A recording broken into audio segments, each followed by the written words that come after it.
the Apollo 13 spacecraft was halfway its journey to the moon when an explosion occurred, and the crew communicated to Mission Control, Houston, we've had a problem. A team of specialists was formed to fix the issue and bring the crew safely back to Earth.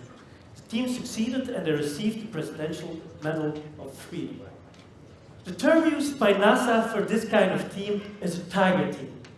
A team of undomesticated and inhibited technical specialists selected for their experience, their energy, and their imagination.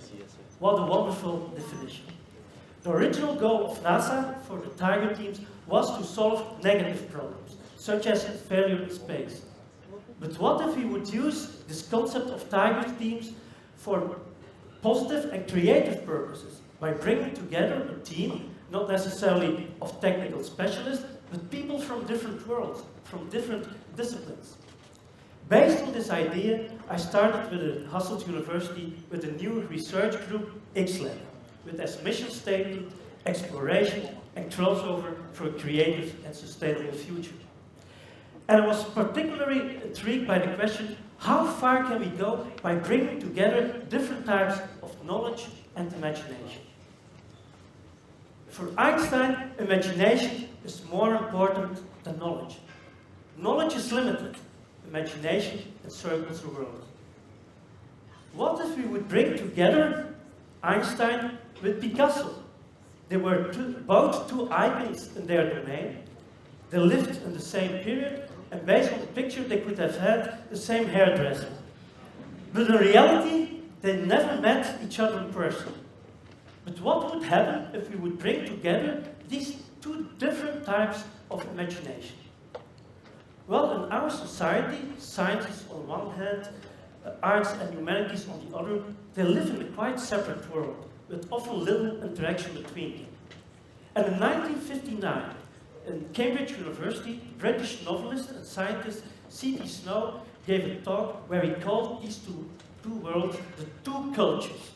And he suggested that these two worlds should learn to speak each other's language and to build bridges between them, to solve the problems of the world. Now, many decades later, we see that little has changed. For example, the organization of our universities is still that way. If we take a look to a map of university buildings, we can see that, for instance, the buildings of the arts and the humanities are at one part of the city, often in the city center, while for the buildings of engineering and sciences, you have to go to the other end of town. Of course, as far as possible from civilization. But this division between sciences, humanities, and arts, you can find it also within the university programs themselves. For instance, if you want to study physics at the European University, you'll get lots of physics courses, sciences, mathematics. But if we look to the amount of courses from the humanities, this is really limited. It's only a few percent. And the reason is, to become a good physicist, you do not need humanities. But this is true. If we look to the world ranking of the world's best universities that offer physics programs, and we look to the fraction of the courses from the humanities, this is not 2%, but 20%. And the argumentation is that they are needed for a full development of the human personality. So we have to think deeply about the fundamental function of teaching at our universities. Is it training or is it education? I'm strongly convinced that universities can play an important role in bringing these two cultures together. If you go back in time, you'll see that this division between science and arts is quite recent. Before, the term scientist, now we use the term scientist, but this is just a term that emerged in the 19th century. Before, already from Aristotle, the term natural philosopher was used. For Leonardo da Vinci, for instance, there was no division between his engineering and his art, and he was no exception. We all live in our own universe, in our own human sphere, our own human bubble.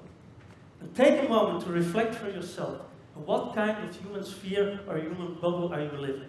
Is it more a science and technology bubble? Or is it more an arty bubble? Or something in between? Well, a good criterion is to have a look, to make an inventory of the books on your bookshelves. Are they mainly Harry Potter books, or are you reading mainly non-fiction? Jamie Oliver, Stephen Hawking? If you have a mixed book collection, you probably are a connecting person. And making connections is what this talk is all about. Making connections can lead to new and unexpected things.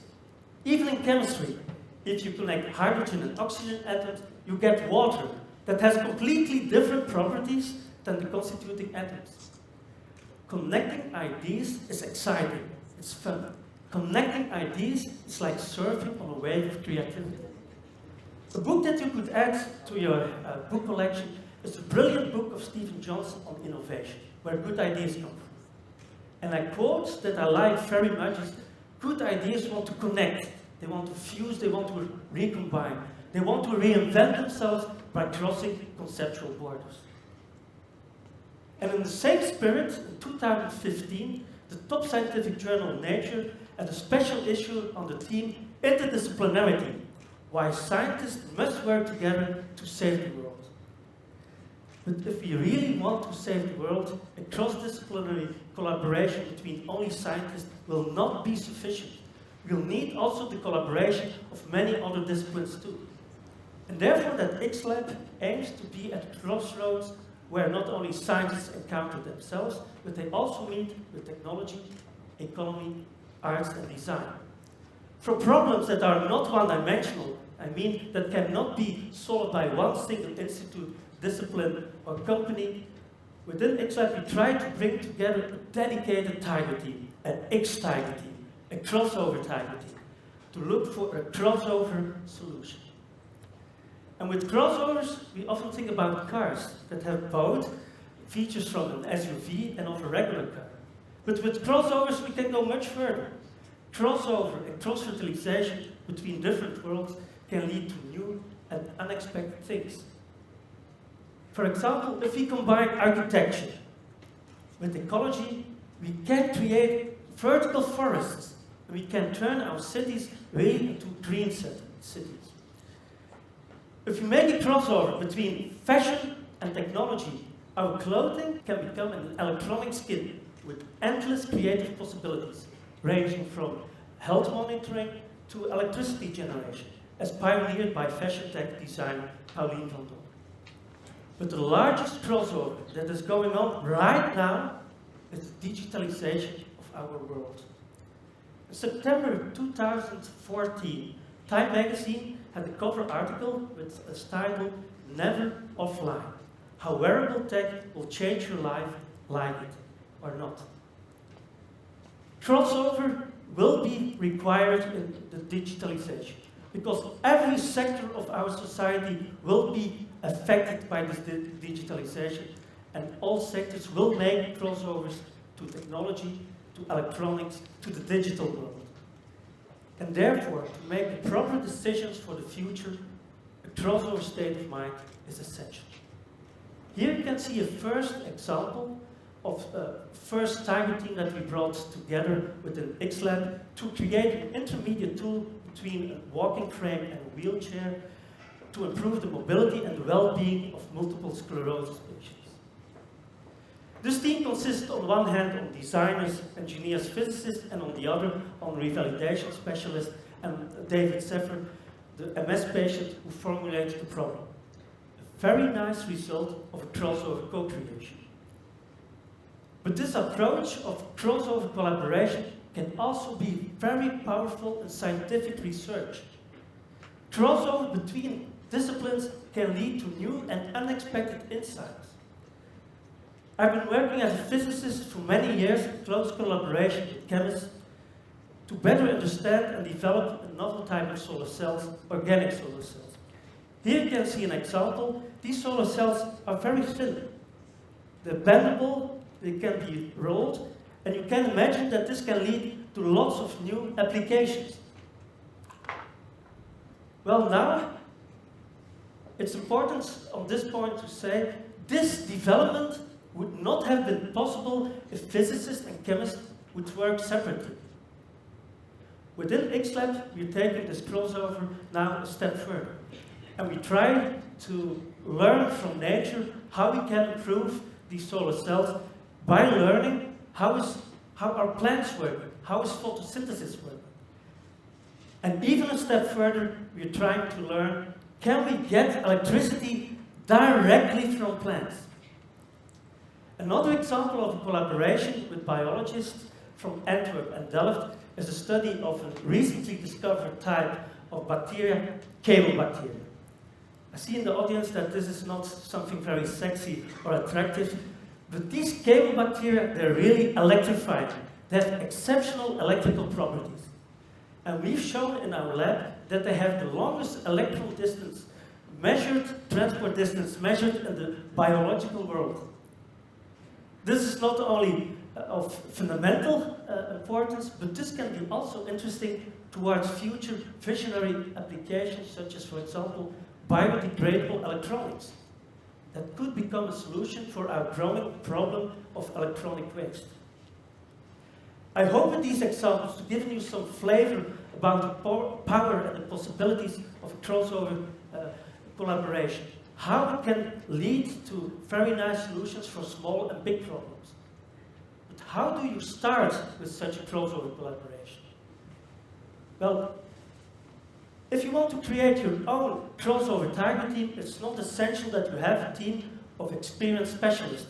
You can also do it with a team of young people, students. Even a team of 2 persons is sufficient. Here you can see the Oscar team. A team of TEDxUHasselt students from different disciplines that worked very hard together in the framework of the program of the European Space Agency, ESA, to bring for the very first time organic solar cells and a quantum magnetometer to the stratosphere at an altitude of 35 kilometers.